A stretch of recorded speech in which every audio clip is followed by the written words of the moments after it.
Hermanos, mis queridos hermanos y hermanas, buenas noches a todos. Buenas noches, Padre. Hace unos días, el miércoles de ceniza, nos acercamos y escuchamos aquellas palabras tan fuertes y hermosas. Recuerda que eres polvo y al polvo volverás. Llevamos una cruz ese día de ceniza en la frente como una insignia de honestidad. Es verdad, somos pecadores, pero tenemos un Salvador que nos ama demasiado como para dejarnos en el polvo. Hoy, en el primer domingo de Cuaresma, la iglesia no nos permite olvidar ese polvo. Por favor, acompáñenme con el corazón a la primera lectura de hoy que viene del libro de Génesis, porque si entendemos el Génesis en nuestros problemas, entenderemos el poder de nuestra redención. Para eso vamos juntos al libro. La palabra Génesis significa origen en hebreo. Y ahora cuando leemos estos primeros capítulos de la Biblia, debemos de leerlos como fueran pensados. No como un libro de texto científico, sino como enseñanza sagrada. Los primeros capítulos de la Biblia no pretenden ser una explicación. Vámonos, el perrito se metió aquí al santuario. Perdón. Ahora, cuando leemos esos primeros capítulos de la Biblia, debemos de leerlos como fueran pensados, ¿ok? O sea, no pretenden esos primeros capítulos ser una explicación científica, ni tampoco biológica del origen del mundo y de la humanidad. Estos primeros capítulos son más bien como una parábola que enseñan lecciones profundas sobre nuestros orígenes. El Catecismo de la Iglesia en el número 390 dice, y le cito, el relato de la caída utiliza un lenguaje hecho de imágenes, pero afirma un acontecimiento primordial, un hecho que tuvo lugar al comienzo de la historia del hombre. Fin de la cita. En otras palabras, los primeros capítulos de la Biblia usan lenguaje simbólico, figurativo, o mejor dicho, poesía hebrea, para enseñarnos verdades profundas sobre Dios y la humanidad. La ciencia contesta la pregunta, ¿cómo fue creado el mundo? Pero el libro de Génesis contesta, ¿por qué fue creado el mundo? ¿Y quién creó el mundo? ¿Y de dónde procede el mal? Dicho eso, escuchen Génesis 2:7. Después de haber creado el cielo y la tierra, el Señor Dios tomó el polvo del suelo y con él formó al hombre. Le sopló en las narices un aliento de vida y el hombre comenzó a vivir. O sea, de acuerdo a este versículo, ¿qué somos? Somos polvo del suelo infundido con el aliento de Dios, o sea, el respiro de Dios. Este versículo explica que nuestro cuerpo evolucionó de la tierra, se desarrolló, Dios lo fue formando a partir del suelo. Pero nuestra alma inmortal, esa viene directamente del aliento ¿de quién? De Dios. O sea, dice, sopló en su nariz y le dio vida. O sea, es nuestra alma que le da vida a nuestro cuerpo. Eso significa que cuando tu cuerpo se muera, volverá al polvo del suelo de donde vino, pero tu alma no muere. Esa vuelve de donde vino, de Dios. Esto significa que tu identidad, tu conciencia, tu inteligencia, tu voluntad, tu personalidad, pensamientos, decisiones, toda tu esencia continúa existiendo para siempre, porque esa es tu alma. Porque tu alma vino del respiro de Dios y no del polvo de la tierra, como tu cuerpo. Vamos a hacer esto personal. A ver, por favor, repitan después de mí. Mi cuerpo es polvo. Mi cuerpo es polvo. Pero mi alma es aliento de Dios. Pero mi alma es Aliento de Dios. Es verdad. Sin embargo, Dios colocó a nuestros primeros padres en un jardín de delicias y les dio un solo mandamiento: Puedes comer de cualquier árbol de este jardín, solo no te metas con el árbol de conocimiento del bien y del mal, porque el día que comas de él, morirás. Mira, este mandamiento no era una trampa, era una invitación a una relación de amor más profunda con Dios, porque ahora, por primera vez, tenían la opción de obedecer o desobedecer a Dios. Tenían la posibilidad de amar y confiar, o de rechazar y desconfiar en Dios. Dios no quiere robots, nos quiere libres y nos dio la opción del bien o el mal. ¿Y qué pasó? Vamos al capítulo 3. Recuerden que está usando lenguaje simbólico. Génesis 3:1 dice: y la serpiente era más astuta que cualquiera de los animales del campo que el Señor Dios había hecho. Mira, la palabra que se traduce serpiente en hebreo se pronuncia nahash. ¿Lo pueden repetir conmigo? Nahash. Y no crean que nahash era una viborita así de jardín que se puede aplastar así. No. Nahash en la Biblia significa una víbora grande, un dragón malo, un monstruo marino. En otras palabras, esta serpiente era astuta, pero también peligrosa y mortal. Peor que Drácula, peor que las momias de Guanajuato, peor que la Llorona, peor que el chupacabras, ¿verdad? O sea, y el Nuevo Testamento nos enseña que esta serpiente era el diablo, un ángel que había rechazado a Dios y caído en pecado, llamado también Satanás, el mismo enemigo que tentó a Jesús en el Evangelio de hoy. Pero quiero que noten que la serpiente ignora a Adán, que estaba allí, y se va directamente con la mujer, con Eva. Génesis 3:1. Y la serpiente le dijo a la mujer: con que Dios les ha dicho que no coman de ningún árbol del jardín. Primero quiere sembrarle duda antes de sembrarle deseo. Y Adán, en lugar de actuar a defender a su esposa: oye, aléjate de mi mujer, desgraciada serpiente, ¿qué hizo? Nada. Se quedó callado, pasivo, asustado. Yo creo que estaba ese hombre. Versículos 2 y 3. Y la mujer respondió a la serpiente: del fruto de los árboles del huerto sí podemos comer, pero del fruto del árbol que está en medio del huerto, pues Dios nos ha dicho: no coman de él ni lo toquen, porque si lo hacen, morirán.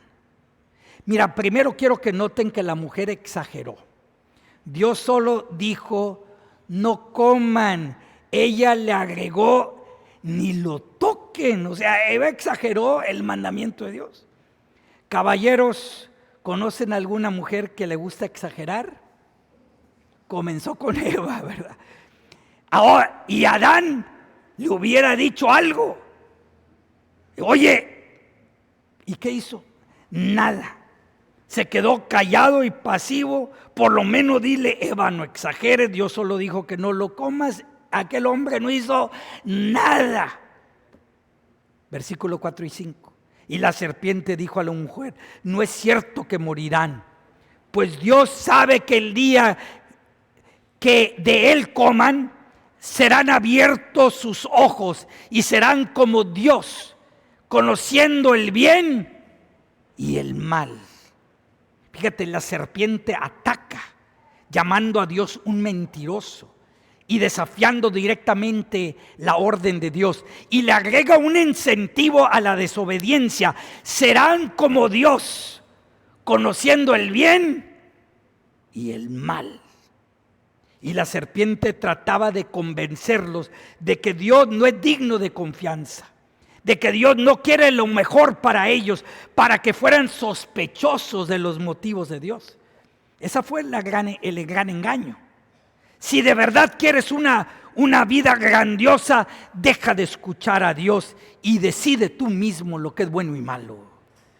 Desafortunadamente, Eva y también Adán creyó la mentira de la serpiente, porque detrás de cada pecado que cometemos siempre hay una mentira que creemos. Y mientras tanto, ¿qué hizo Adán para defender a Eva? Nada. Aquel tipo se quedó callado y pasivo como muchos hombres que conozco. Y al menos podía haber dicho: oye, serpiente mentirosa, no llames mentiroso a mi Dios. Versículo 6. Cuando la mujer vio que el árbol era bueno para comer y que era agradable a los ojos y que el árbol era deseable para alcanzar sabiduría, tomó de su fruto y comió, y dio también a su marido que estaba con ella, y él también lo comió. Quiero que noten que el árbol, dice, era bueno para comer y que era agradable a los ojos. O sea, era hermoso, era un árbol precioso. Así es como nos tenta el diablo. No te va a poner algo feo, te va a poner algo precioso. Mira qué preciosidad esa cosa. Así los que hacen mercadotecnia, así nos venden cosas, ¿verdad? Eva fue tentada por sus ojos, por sus ojos. Y en ese momento ella decidió que comer el fruto de este árbol tan bonito, pues era algo bueno, aunque Dios le había dicho que era algo malo y que se iba a morir. Y tal vez Adán no la paró. Tal vez Adán permitió que Eva comiera primero. Quizá ella, mira, si ella no se muere, entonces pues lo pruebo yo. Pero si ella se muere, olvídate, me consigo otra mujer. Qué desgraciado, ¿verdad? Dejó que ella fuera primero. Desgraciado. Sin embargo, el proceso de muerte para los dos empezó en ese mismo instante. Por ejemplo, imagínate que ves una flor muy bonita, vas y decides cortarla y la vas y la pones en un florero ahí en tu casa. Pues esa flor puede parecer viva durante varios días, pero en realidad está muerta desde el momento que se cortó de su raíz. Lo mismo con nosotros. Cuando nuestra raíz con Dios es cortada, ya comienza la muerte. Quizá por fuera parecemos vivos, pero emocionalmente, espiritualmente, relacionalmente, ya estamos muertos. O sea, su muerte espiritual precedió su muerte física. ¿Y qué hizo Adán? Absolutamente nada, se quedó callado y pasivo. Al contrario, él le entró. Hubiera dicho: Eva, suelta esto, no te la comas, mujer. No, él también le entró. O sea, Adán la regó feo. Dios le había dado a Adán la tarea y la autoridad de proteger el jardín y defender también a su esposa contra la serpiente, contra el mal. Y si fuera necesario, Adán debería de haber estado listo para dar su vida por su esposa, pero él se rajó, se acobardó. Y su fracaso en ayudar a su esposa a vivir en obediencia a la palabra de Dios tuvo consecuencias trágicas, no solo para ellos, pero para todos nosotros. Y desde el tiempo de San Agustín, este primer pecado lo llamamos el pecado original. Porque anteriormente Adán y Eva conocían solo el bien, pero ahora también conocieron y probaron el mal. Pregunta: ¿y por qué era tan importante estudiar este primer pecado en detalle? Hermano, es porque cada vez que tú y yo pecamos, es una repetición instantánea de ese primer pecado. Cada vez que pecamos estamos diciendo nosotros, como Adán y Eva: yo decido lo que es bueno y malo. Yo decido las consecuencias, olvídate de Dios, no me importa de Dios. A Él no se le puede confiar. Ese es el pecado original. Por ejemplo, ¿han oído a alguien decir: oye, pero eso no es tan malo? O yo no veo que tiene de malo hacer esa cosa. O yo no creo que consumir drogas ilegales, eso no es malo. Debía de poder hacer eso si yo no le hago daño a nadie. Mucho cuidado. Cada vez que tú defines lo que es bueno y malo en contra de lo que Dios dice que es bueno y malo, estás comiendo del mismo árbol prohibido que comieron Adán y Eva. ¿De qué árbol tienes hambre hoy tú? ¿Del árbol de la vida o del árbol precioso pero prohibido? Si tú dices, es que si se siente bien, hazlo. Yo escucho eso aquí en San Pedro. Si se siente bien, hazlo. No importa lo que enseñe la Biblia. Yo decido lo que es bueno y malo. Es mi verdad. Entonces, ¿de qué árbol estás comiendo? Del árbol prohibido. Igual que nuestros primeros padres. Otra pregunta. ¿Por qué Dios no les impidió pecar? ¿Sabes por qué? Porque Dios nos dio libre voluntad. Somos libres para obedecer o desobedecer, para amar o rechazar. Dios no quiere robots. Él quiere personas, hijos que lo amen libremente. Y sin embargo las consecuencias, pues esas sí Dios las decide. Versículo 7. Entonces se le abrieron los ojos y los dos se dieron cuenta que estaban desnudos. Mira, siempre habían estado desnudos. Sin embargo, después de su pecado, comenzaron a experimentar un espíritu de lujuria, un espíritu de vergüenza, y muchos otros demonios se le metieron, yo creo también. Y su alma quedó herida por el pecado, y perdieron la gracia, o sea, la ayuda de Dios. Y desde entonces, todo ser humano nace sin la gracia de Dios en su alma. Y esto lo llamamos el pecado original. Y este pecado hirió nuestra inteligencia con la ignorancia. Por eso hay tanta ignorancia. Y este pecado hirió también nuestra voluntad con malicia. Por eso hay tanta malicia. Y también nuestras emociones con la concupiscencia, o sea, el deseo del pecado. Por ejemplo, todos deseamos el pecado, ni le tienes que enseñar a los niños. Por ejemplo, ¿no te has dado cuenta que a los niños no les tienes que enseñar cómo pecar? Oye, a ver, Carlitos, hoy te voy a enseñar cómo decir mentiras. No, hombre, si le salen mentiras natural. O, a ver, Lisa, ven aquí, tú necesitas aprender a ser más egoísta. Por favor, repite, mío, es mío, es mío, es mío. No, hombre, si a los niños les nace esta tendencia al pecado. Eso es un resultado del pecado original. Salmo 51, 7, el rey David cantó: mira, en culpa nací y en pecado me concibió mi madre. Ahora el Nuevo Testamento confirma todo esto.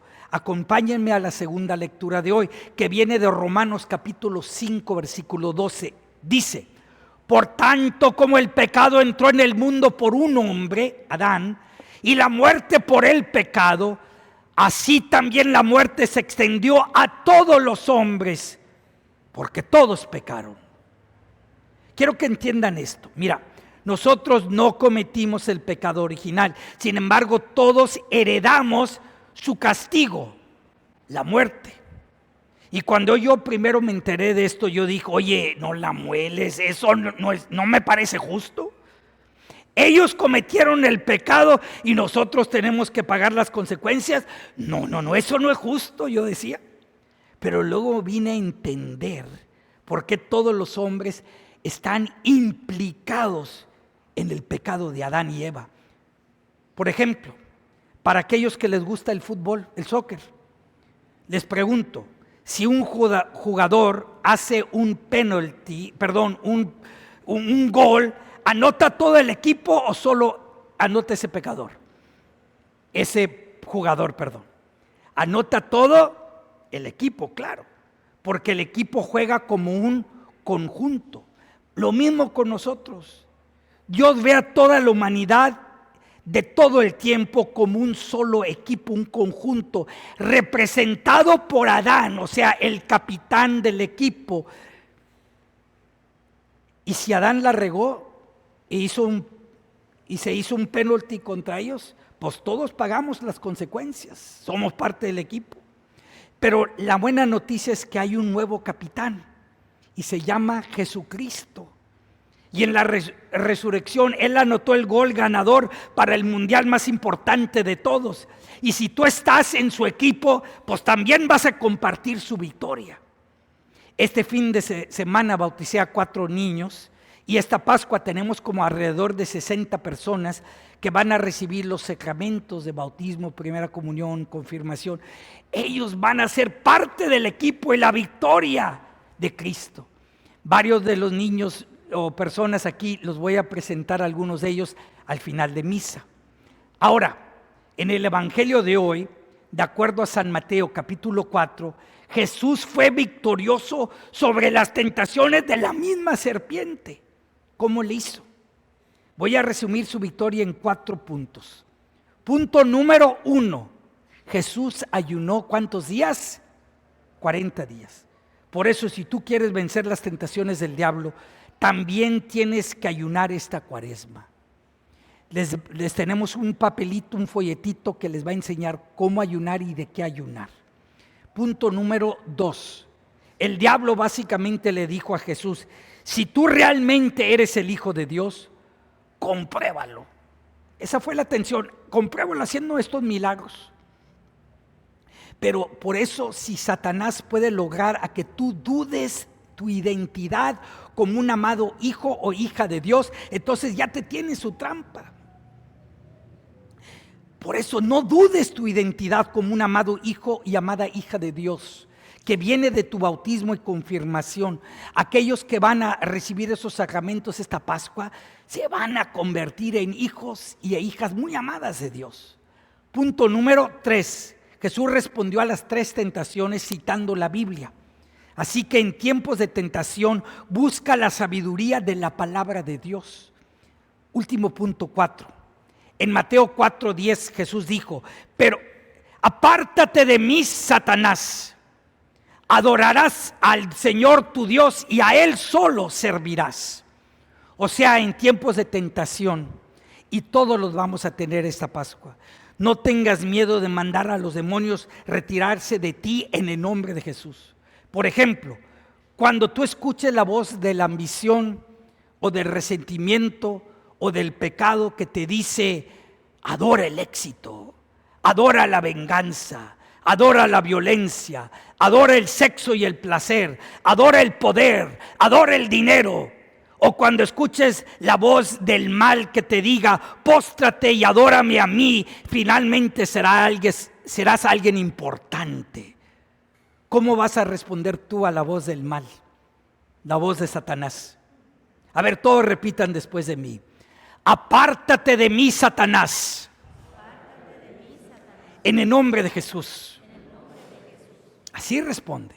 Apártate de mi cónyuge, apártate de mi familia, apártate de mis hijos, Satanás, en el nombre de Jesús. Amén.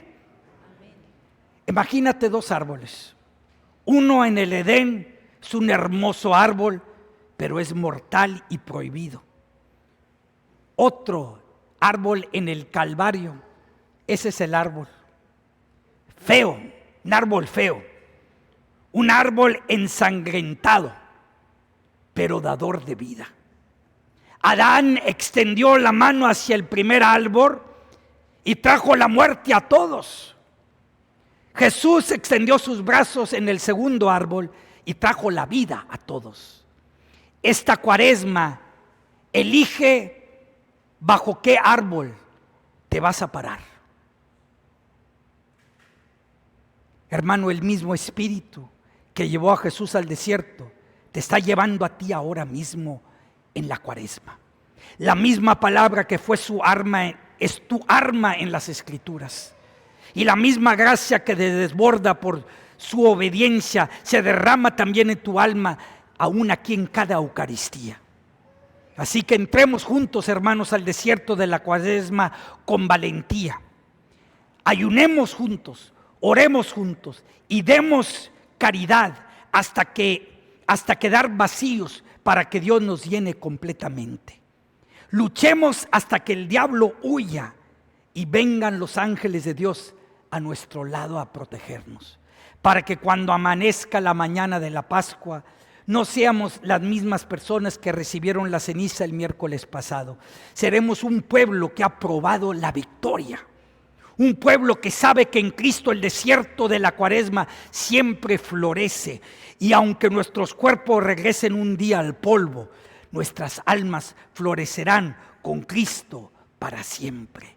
Gloria al Padre, al Hijo y al Espíritu Santo, como era en un principio, ahora y siempre, por los siglos de los siglos. Amén. Mis queridos hermanos, nos ponemos de